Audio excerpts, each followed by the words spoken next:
श्रीमद् भागवत महापुराण रस से भरा हुआ कल्प तरु का फल है, और ऐसा फल है कि महाराज ना इसमें गुठली है न छिलका। जो ब्रह्मा जी के पास था, फिर नारद जी के पास आया, नारद जी से व्यास जी के पास गया, और व्यास जी से सुखदेव जी के पास आया। सुखदेव जी भगवान ने समस्त जन कल्याण के लिए इसका वितरण किया, और आज तक सुखदेव जी ही वितरण करते हैं। वो है श्रीमद् भागवत महापुराण।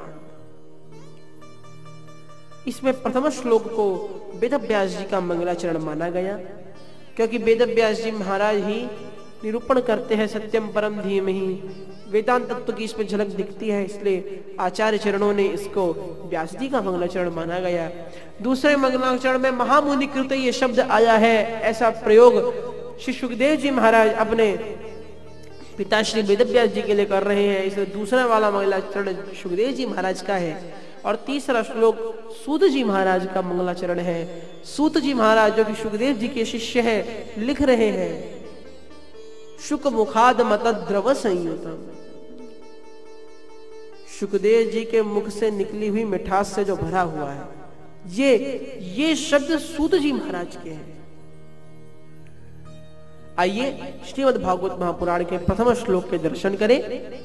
नैमिषे निमि क्षेत्रे ऋषयः शौनकादयः सत्रं स्वर्गाय लोकाय सहस्र सममासत्। नैमिषारण्य की भूमि है अनिमिक्षित, जहां पर शौनक आदि ऋषि 1000 वर्षों से यज्ञ कर रहे हैं, 1000 वर्षों तक यज्ञ कर रहे हैं। सत्रम स्वर्गाय लोकाय, स्वर्ग लोक को प्राप्त करने के लिए। बोले स्वर्गाय, स्वर्ग जैसे तुच्छ लोक को प्राप्त करने के लिए नहीं, वो तो ऋषि है।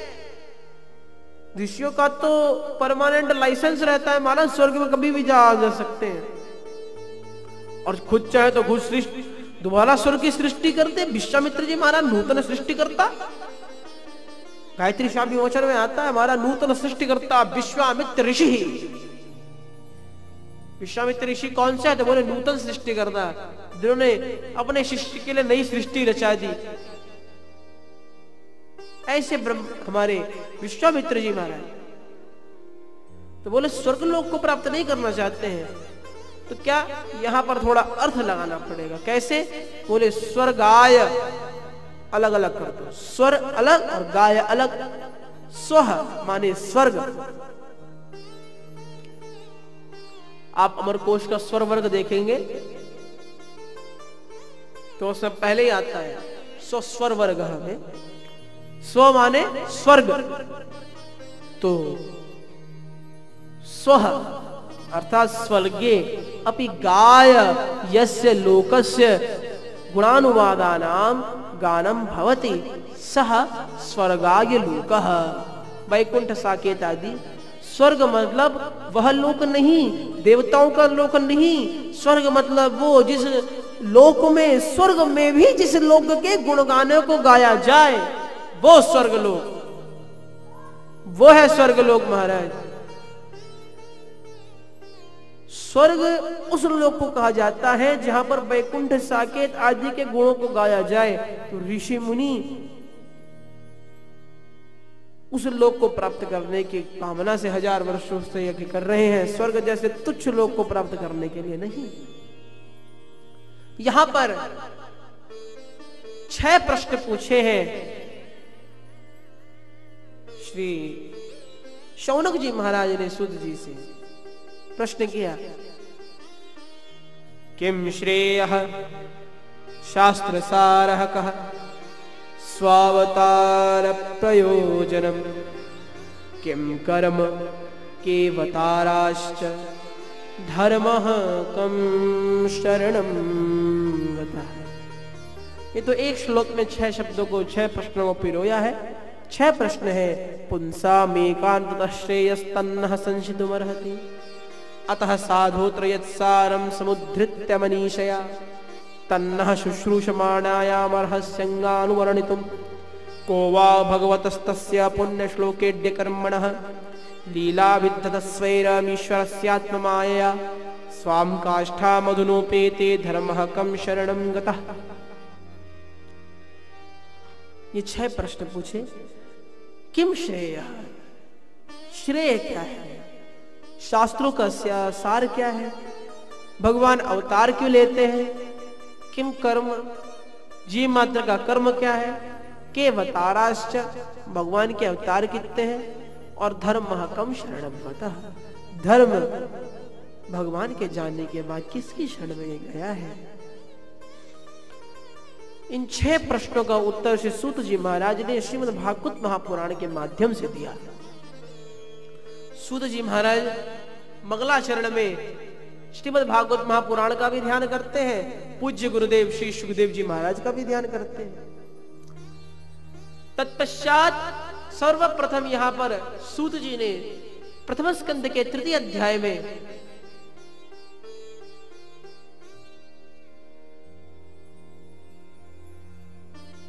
भगवान के अवतारों का परिगणन कराया है। बोले प्रथम स्कंद का सार क्या, तो तत्र तो प्रथम स्कंदे सूतर्षीणाम समागमः व्यासस्य चरितं प्रोक्तं पांडवानां तथैव च पारीक्षितमुपाख्यानम् इतीदं समुदाहृतम्।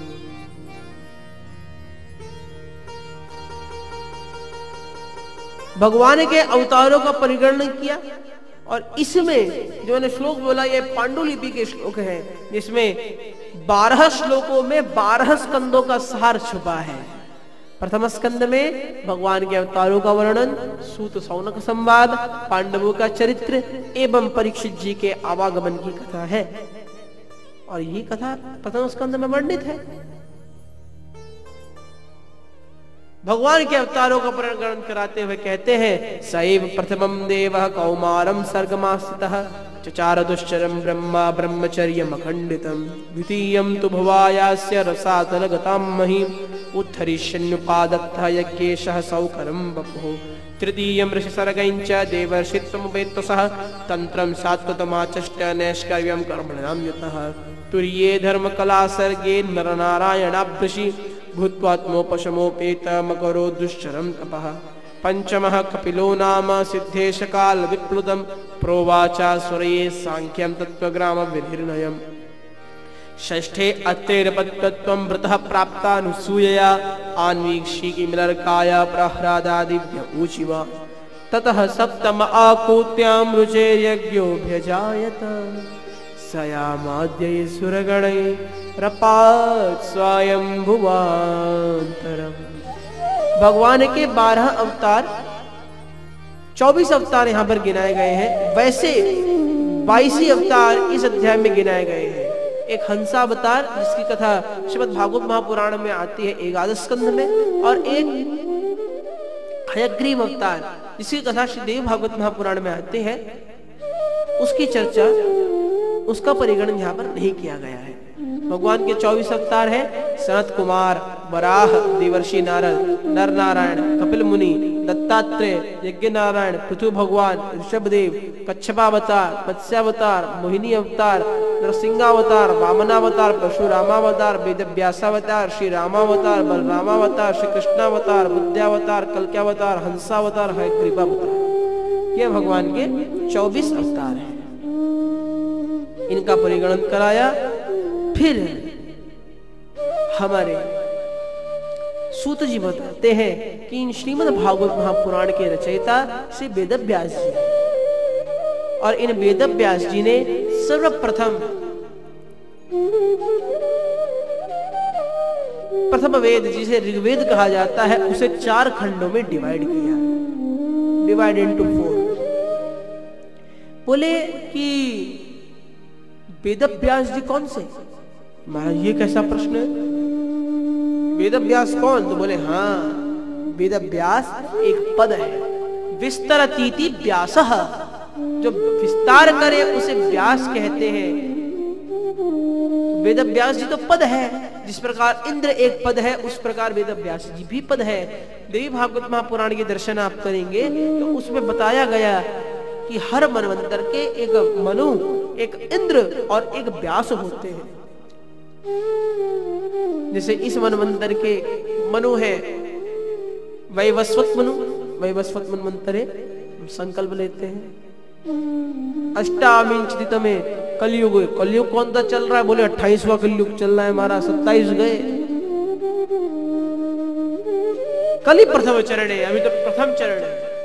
तो वैवस्वत मनवंतर है, कली का प्रथम चरण है, 28वां कलयुग है। और इस मनवंतर के हमारे जो व्यास हैं वो है कृष्णद्वैपायन व्यास, जो कि किसके पुत्र है, इसकी चर्चा आप अभी आगे श्रवण करेंगे। इन वेद व्यास जी ने वेद के 4 खंड किए, ऋग्वेद, यजुर्वेद, सामवेद, अथर्ववेद, और अपने 4 शिष्यों को इन वेदों का अध्ययन कराया। ऋग्वेद पढ़ाया पैल को, यजुर्वेद पढ़ाया वैशंपायन को, सामवेद पढ़ाया जैमिनी जी को, और अथर्ववेद पढ़ाया सुमंत को। जितने भी बड़े गुरु हुए हैं, चेले उनके बहुत कम रहे। आप स्वयं देखिए, कभी विचार किया जाए कि हमारे वेदों की कितनी शाखाएं कैसी हैं। आजकल तो लोगों को यही नहीं पता है कि हु आई है, हम कौन है महाराज। सबको बस एक शब्द बोलना आता है, आई एम सॉरी। कोई भी काम कर दो, आई एम सॉरी महाराज, गलती हो गई। कभी अपने आप से ही बोला, भैया आई एम सॉरी, हमें अपने आप के बारे में पता ही नहीं है। हम कौन हैं, हमारे पिताजी का नाम क्या है, हमारा गोत्र क्या है, हमारा प्रवर क्या है, ये हमें पता ही नहीं है महाराज। एक बैठे हुए नाक खुजलाते रहते हैं, अपने आप को कुछ पता ही नहीं रहता महाराज। क्या गोत्र है हमारा, क्या प्रवर है हमारा, क्या वेद है हमारा, क्या शाखा है हमारे, हमारे गोत्र के ऋषि कौन है। बड़े धर्मात्मा होते हैं वे लोग जिन्हें इस बात का ज्ञान रहता है।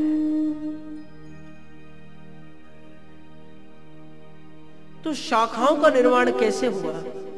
वैशंपायन आदि शिष्यों को जब वेदों का अध्ययन कराया, इन्होंने अपने शिष्यों का वेदों का अध्ययन कराया। आप श्रीमद् भागवत महापुराण के 12 स्कंद में देखेंगे तो वेद शाखा प्रणयनम, उसमें वेद शाखाएं कैसे बनी, किसने कौन सी शाखा चलाई, उसका नाम भी आता है। बोले 12 स्कंद में इसका विस्तार है।